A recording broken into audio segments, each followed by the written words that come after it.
রাত পোহালেই ঢাকায় পাকিস্তানের জনপ্রিয় সঙ্গীতশিল্পী রাহাত ফতে আলী খানের কনসার্ট।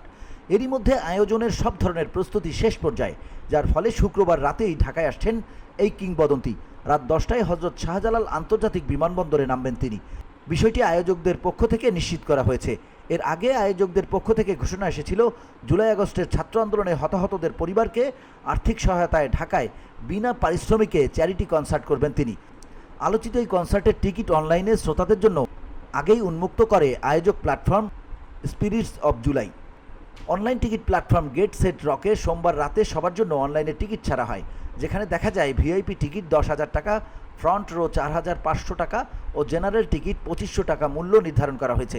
কনসার্টটি ঢাকার আর্মি স্টেডিয়ামে আগামী 21 ডিসেম্বর অনুষ্ঠিত হবে। রাহাত ফতে আলী ছাড়াও এদিন অনুষ্ঠানে দেশীয় band Artcell, Chirkut, Ashes, After Math এবং র্যাপ সঙ্গীত শিল্পী সেজান, হান্নান ও সিলসিলা গান পরিবেশন করবেন। এছাড়া অনুষ্ঠানে জুলাই বিপ্লবের গ্রাফিতি প্রদর্শনী, মঞ্চনাটক হবে।